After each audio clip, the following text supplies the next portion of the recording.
Santa Inés, Virgen y mártir en Roma, 21 de enero. Es Santa Inés una de las 4 principales santas de los primeros siglos de la Iglesia, una de las 4 cuyo nombre consta en el canon de la misa. Se ignora su verdadero nombre, el de Inés, que recuerda, según la etimología primitiva griega, la idea de inmolación y pureza, y según la etimología latina, la inocencia del Cordero. Era tal vez solo un sobrenombre. Sufrió el martirio, probablemente, en el año 304, es decir, durante el reinado del emperador Diocleciano. Joven estudiante, petición de mano. Un día, al volver de una escuela donde se educaban las jóvenes, viola el hijo de Sinfronio, prefecto de Roma, y al punto se enamoró de ella. Para seducirla le envió joyas, pero ella las rechazó como cosa vil. El joven no se dio por vencido e hizo que presentaran a Inés piedras preciosas, ofreciéndole por medio de sus amigos palacios, quintas y una inmensa fortuna. Dícese que Inés le envió la siguiente respuesta: «Apártate de mí, tizón del infierno, incentivo de pecado, tropiezo de maldad, manjar de muerte. Ya estoy prometida a otro cuyas joyas son más preciosas que las tuyas. Tiene empeñada la palabra con el anillo de su fe, su nobleza, su raza y su dignidad sobrepujan en mucho a las tuyas. Ha estampado ya su signo sobre mi frente, y jamás consentiré otro amante. El cuarto nupcial está dispuesto. Óyense ya los conciertos, y los cánticos son de un coro de vírgenes. Su madre es virgen, su padre no tiene esposa. Sírvenle los ángeles, los astros le admiran, sus perfumes resucitan a los muertos, a su contacto sanan los enfermos. Yo le guardo mi fe y a él me he entregado con amor inmenso. Amándole, permanezco casta, abrazándole, quedo siempre pura, y tomándole por esposo, nunca perderé mi virginidad. Después daré a luz sin dolor, y mi familia aumentará cada día». Al recibir el joven esta respuesta, apoderóse de él tan ciega pasión que le devoraba hasta el punto de caer enfermo. Los médicos manifestaron a su padre la causa del mal. Hiciéronse nuevas proposiciones a la Virgen del Señor, pero ésta las rechazó, declarando que nada sería capaz de hacerla faltar a la palabra empeñada a su primer prometido. Convencido el prefecto de que nada podría resistir a su dignidad, averiguó por sus espías, llamados parásitos, quién podía ser el prometido de la doncella. Inés, le dijeron, es cristiana y desde niña está encantada con procedimientos mágicos que la inducen a decir que Jesucristo es su esposo. Inés, ante el tribunal. Encantado el prefecto con esta noticia, le envió numerosos ujieres, con orden de comparecer ante su tribunal. Hicieronle secretamente magníficas promesas y luego terribles amenazas, mas nada fue capaz de seducir a la Virgen del Señor. Su semblante permaneció sereno y cuando el prefecto intentaba conmoverla o infundirle terror, ella le miraba con cierta ironía. Viéndose despreciado, Sinfronio llamó a los padres de Inés, mas como no podía hacerles violencia por ser nobles, hablóles de su profesión de cristianos y los despachó. Al día siguiente, ordenó que Inés compareciese ante su tribunal y al notar su perseverancia le dijo: «¿Tú quieres conservar la virginidad? Pues bien, yo te obligaré a ir al templo de Vesta para que ofrezcas día y noche los venerandos sacrificios». Respondió Inés: «Si he rechazado a tu hijo, hombre vivo dotado de inteligencia, ¿cómo te atreves a esperar que me incline ante tus dioses que no tienen vida?» «Me compadezco de tu edad», replicó el prefecto Sinfronio. «Reflexiona y no te expongas a la ira de los dioses». A lo cual repuso Inés: «Dios no tiene en cuenta los años, sino los sentimientos del alma. Mas estoy viendo que tratas de arrancarme lo que nunca conseguirás de mí. Pon en práctica todos los medios de seducción. Todo lo puedo en aquel que me conforta». Agotados todos los argumentos contra la virgencita, el prefecto amenazó enviarla a una casa pública, si rehusaba ofrecer sacrificios en el templo de Vesta.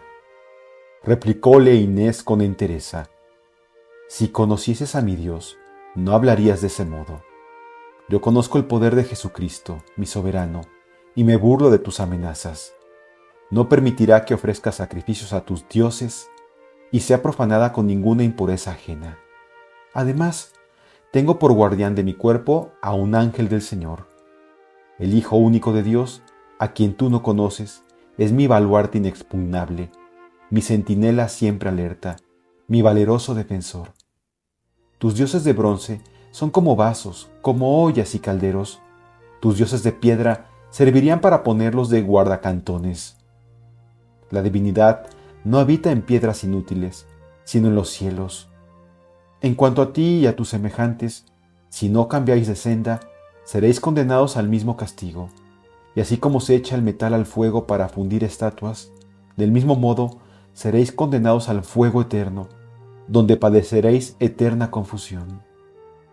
¿Cómo Dios defiende a sus criaturas?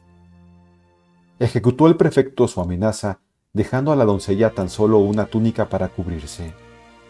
Mas Dios velaba sobre su fiel sierva. Al entrar en el lugar de ignominia, halló al ángel del Señor para recibirla y protegerla, rodeándola de luz tan resplandeciente que deslumbraba y la hacía invisible. Era semejante al sol en todo su esplendor. Al postrarse para invocar el nombre del Señor, vio una veste blanquísima. Vistiósela enseguida, diciendo: Gracias te doy, Señor Jesús mío, por haberme enviado este vestido en prenda del amor que tienes a tu sierva. Y en verdad, se avenía tan perfectamente al delicado cuerpo de la Virgencita que parecía haber sido preparado por mano de ángeles. Aquella morada de pecado habíase convertido en casa de oración. Todos los que en ella entraban veíanse obligados a adorar esta manifestación luminosa del poder divino. El hijo del prefecto, causa de tales abominaciones, quiso ir, a su vez, con algunos de sus compañeros disolutos, pero halló a los jóvenes que habían entrado con anterioridad cambiados en respetuosos admiradores. Llamóles cobardes, y burlándose de ellos, entró en el aposento donde estaba orando la Virgen. Vio la luz que la rodeaba, no rindió homenaje a Dios y se adelantó hasta la misma luz. Mas al intentar tocar a Inés, cayó a sus pies exámine, ahogado por el demonio. Uno de sus familiares, viendo que no salía, impacientado de su tardanza, entró también y hallóle muerto. Salió en el acto y a gritos llamó al pueblo a un teatro contiguo al lugar del suceso. Unos decían: esta joven es una hechicera. Otros, por el contrario: no, que es inocente. Al tener el prefecto noticia de lo ocurrido, acudió también al teatro y, habiendo penetrado en el aposento donde yacía exámine el cuerpo de su hijo, gritaba irritado contra Inés: «Oh mujer cruel, ¿cómo te has atrevido a emplear en mi hijo tu arte sacrílego?» Contestóle Inés: Satanás, cuya voluntad seguía, apoderóse de él para siempre. ¿Por qué los demás, que intentaron acercarse a mí, gozan de perfecta salud? Porque todos reconocieron el poder de Dios, que me envió un ángel protector, me cubrió con el vestido de su misericordia y guardó mi cuerpo ofrecido y consagrado a Jesucristo desde mi cuna. Porque vieron la gloria de Cristo, le adoraron y se retiraron sanos y salvos. Ese joven imprudente entró ciego de furor, mas al extender su mano criminal, el ángel del Señor le castigó con la muerte de los condenados. Nos convenceremos de que no te has servido de maleficios si con tus oraciones devuelves la vida a mi hijo. La bienaventurada Inés le contestó: vuestra falta de fe no merece favor semejante. No obstante, bueno será que se manifieste el poder de Cristo. Salid todos de aquí, para que pueda yo hacer mis oraciones acostumbradas. Todos salieron, y estando la Virgen orando con gran fervor, apareciósele de nuevo el ángel del Señor, infundióle valor sobrenatural y resucitó al joven. Este, tan pronto como volvió a la vida, comenzó a gritar: «No hay más que un solo Dios, Señor de cielos y tierra. Los templos de los ídolos no valen nada. Los dioses que en ellos se adoran son simulacros vanos e impotentes para ayudar a los hombres. Al oír tales palabras, los sacerdotes paganos y los arúspices se conmovieron e incitaron al pueblo a que armase una nueva sedición. Por todas partes se oía gritar: «¡Muera la hechicera! ¡Muera la bruja que trastorna las ideas y enloquece las inteligencias!». El prefecto, estupefacto al ver esta agitación y temiendo comprometerse si hacía alguna demostración en contra de los sacerdotes paganos y salía en defensa de Inés, puso el asunto en mano de su vicario, Aspacio, y se retiró. Martirio de Santa Inés y Santa Emerenciana. Aspacio, habiendo hecho encender una gran hoguera, mandó arrojar a la Virgen en medio de las llamas. Cumplióse la orden, mas éstas se separaron en dos partes. Abrazaron al pueblo amotinado y dejaron a Inés perfectamente ilesa. También esta vez atribuyeron el prodigio, no a la protección del cielo, sino a los encantamientos de la Virgen, por lo que proferían incesantes vociferaciones. En medio de las llamas, Inés exclamaba: «Oh Dios, omnipotente, adorable, terrible y digno de todo respeto, os alabo y doy gracias, pues, por mediación de vuestro Hijo Jesús, me habéis librado del peligro, y he menospreciado las impurezas de los hombres y las acechanzas del demonio.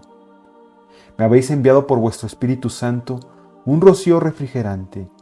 El fuego no me ha consumido, y el ardor de las llamas se ha vuelto contra los que las encendieron.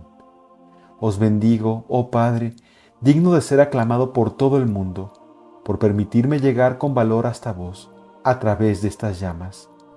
Ahora veo lo que antes había creído, poseo lo que había esperado, abrazando estoy lo que había deseado. Mis labios os confiesan, os amo con todo mi corazón y de lo íntimo de mi alma. Yo vengo a vos, verdadero Dios, Dios eterno y Dios vivo, que con vuestro Hijo y el Espíritu Santo vivís en los siglos de los siglos. Amén». Acabada esta oración, se apagó el fuego de modo que no quedó rastro de él. Mas Aspacio, por sosegar al pueblo que andaba inquieto y se alborotaba, mandó que traspasasen la garganta de la santa con una espada.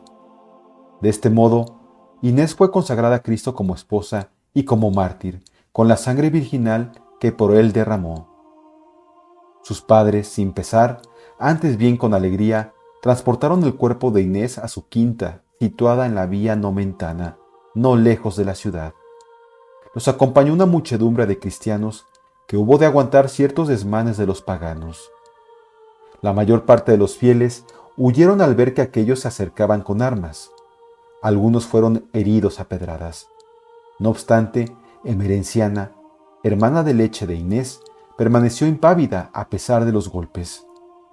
Esta Virgen Santísima, aunque no era todavía más que catecúmena, decía a los paganos: «Sois unos miserables y salvajes, matáis a los que adoran al verdadero Dios y degolláis a personas inocentes para defender a vuestros dioses de piedra». Estaba aún hablando cuando la apedrearon y entregó su alma al Creador, junto a la tumba de su bienaventurada amiga. Así pues, Emerenciana fue bautizada con su propia sangre, derramada por la gloria de Dios y la fe de nuestro Señor Jesucristo. En aquel momento estalló espantosa tempestad, y el rayo mató a algunas de aquellas mujeres impías que habían asesinado a Emerenciana. Cuando llegó la noche, varios sacerdotes y los padres de Inés dieron sepultura a esta nueva mártir junto a la tumba de su hija. Apariciones y milagros. Los padres de la santa pasaban a menudo noches enteras junto al sagrado sepulcro. En una de ellas vieron una legión de vírgenes ataviadas de ricos paños de oro y rodeadas de luz resplandeciente. En medio de ellas aparecía Inés, triunfante y gloriosa, con un vestido de admirable esplendor, y junto a ella un cordero más blanco que la nieve. Sus padres estaban admirados y atónitos, mas ella les dijo: «No me lloréis, padres míos, como a muerta. Antes regocijaos y felicitadme porque con estas vírgenes he alcanzado un trono resplandeciente de luz. En el cielo estoy íntimamente unida con Cristo, a quien sobre la tierra amé con todo mi corazón». y dicho esto, desapareció. Los testigos de esta visión la publicaban sin cesar, de suerte que algunos años después llegó a conocimiento de la princesa Constancia, doncella muy prudente, muy enferma y de pies a cabeza cubierta de llagas. Para alcanzar la curación, aconsejaronla fuese al sepulcro de la santa. Hízolo así una noche y, con ser todavía pagana, aunque ya creyente en el fondo de su corazón, se deshizo en ardientes súplicas ante el sepulcro bendito.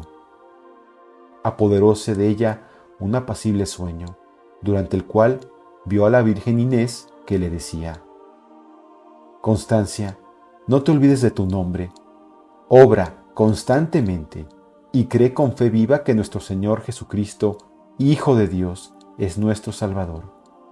Por Él, desde este momento, todas tus llagas serán sanas.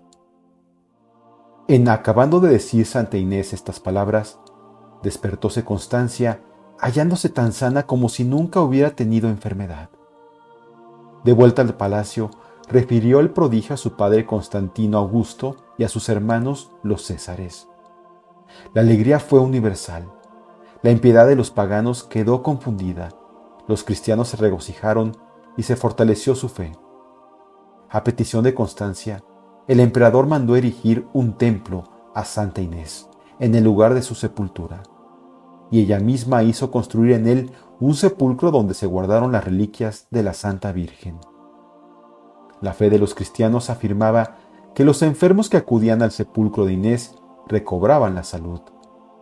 ¿Quién dudará de que Cristo devuelve la salud a los que sean de su agrado? La tradición desde los primeros siglos.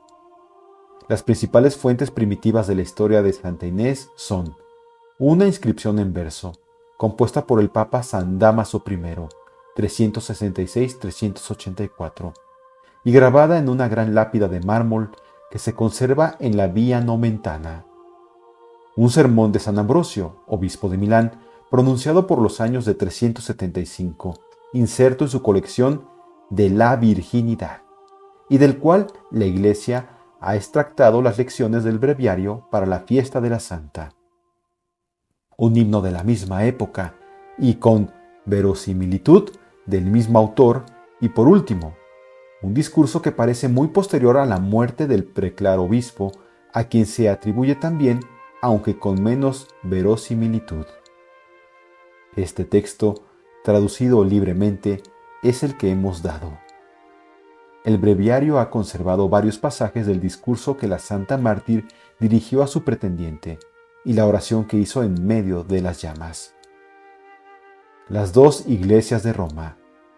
Erigiéronse en Roma varias iglesias en honor de Santa Inés.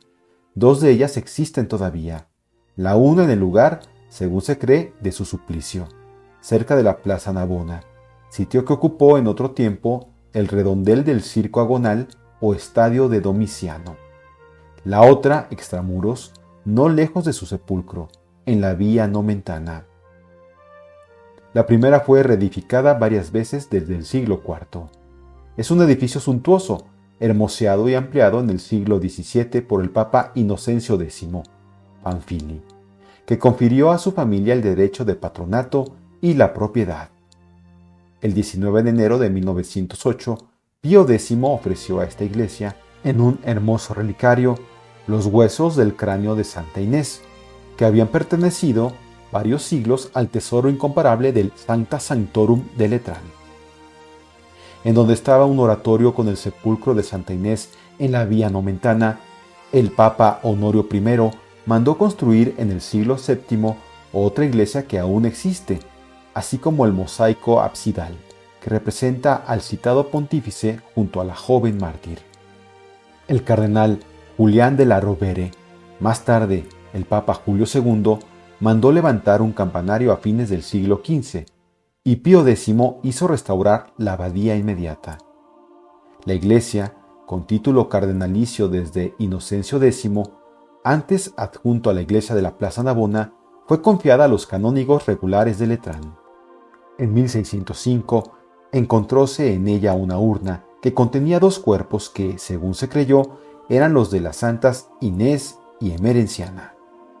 Paulo V ofreció para guardarlos una urna de plata con orden de colocarla en una chela tapiada. La urna fue hallada en el pontificado de León XIII, cuando el cardenal Hop, titular de la Iglesia, ordenó la restauración, mas el Papa prohibió el reconocimiento oficial de las reliquias. La fiesta de Santa Emerenciana, venerada como virgen y como mártir, se celebra el 28 de enero. Cada año, el 21 de enero, se celebra ante el altar, que es, al propio tiempo, el sepulcro de la santa, la bendición de 2 corderos que se conservan hasta finalizar las solemnidades de Pascua, para ser ofrecidos al Papa en la Dominica in Albis, por el Cabildo de San Juan de Letrán, en calidad de censo.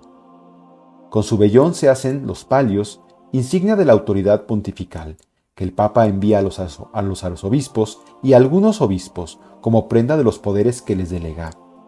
Esta costumbre data, por lo menos, del siglo VII. El culto de Santa Inés. La imagen de la santa fue pintada o representada en mosaico desde los primeros siglos, y siempre lleva un cordero, símbolo que conviene a una joven doncella, niña, mejor dicho, inmolada por permanecer fiel al cordero sin mancilla. Muchas son las vírgenes preclaras que han profesado en el transcurso de los siglos ardiente devoción a Santa Inés, escogida como modelo de amor divino, tales como las santas Solange, Gertrudis, Lutgarda, Catalina de Siena, Brígida de Suecia, Catalina de Ricci, Magdalena de Pazis y Francisca Romana. En la Edad Media, el nombre de Inés se imponía con frecuencia en el bautismo y su culto se hallaba muy esparcido. 5 santas y varias beatas llevan este nombre, y también lo llevaron bastantes emperatrices, reinas o princesas célebres.